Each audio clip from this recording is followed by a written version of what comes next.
must stop pointing the finger at other people, which is not to say that there are wrongs out there. But if this is all we do, then this only indicates that we are a completely defeated ummah. That is the reality. And if that is difficult to swallow, al-haqqu mur. The truth is bitter. If that's difficult to swallow, the truth is bitter. We have to look into ourselves. I believe that the Americans have to look into themselves. They have to recognize that the wrongs that have happened in many parts of the world do have a connection with misguided aspects. I mean, this is something that the Americans have to deal with. And I think the voices of Muslims can be a help in guiding them. But if we continue to point fingers as if all that's wrong, لولا الغرب كنا متراحمين. If it was just the West was gone, we'd all be living in mercy. If it was just the West was gone, we'd all be having a wonderful time. This is a fantasy. It's a falsehood. And the Muslims have to reject that thesis. We have deep-seated problems in our ummah, and until we begin to really set our sights on those problems, until Muslims become mukhlisin, sincere in the work that they do, stop wasting time. In the country that I live in California, people are up at 5 in the morning driving to work. Most of them don't get back till 7 o'clock. They're a hard-working people, and their work has paid them fruits, some of which are bitter fruits if their works are misguided, but they have paid them fruits. They work hard. The Jews that the Muslims will speak often about are a hard-working people. They work hard.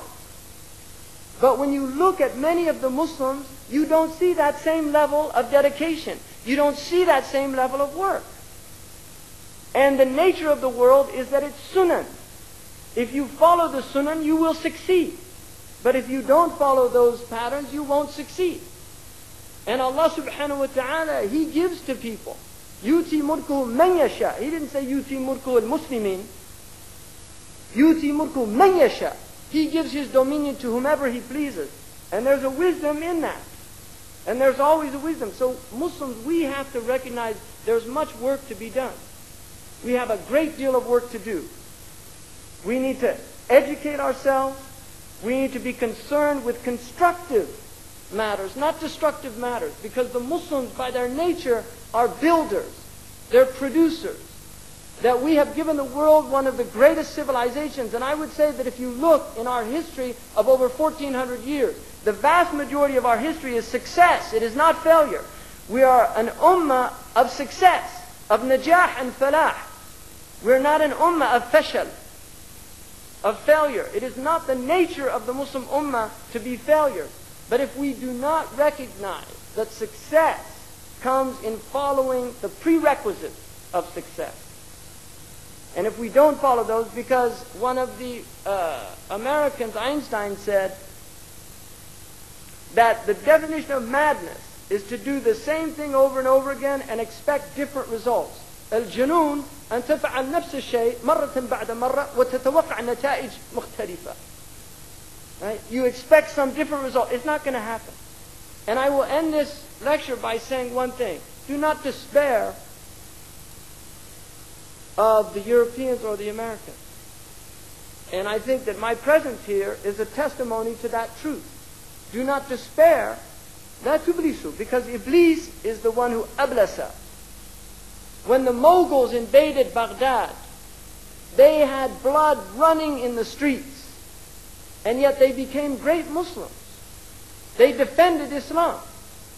And in fact, those Muslims, because their tawheed was intact, when they came down, they said, this is adab Allah, sullita alayna li dhunubina. That's what the Muslims said.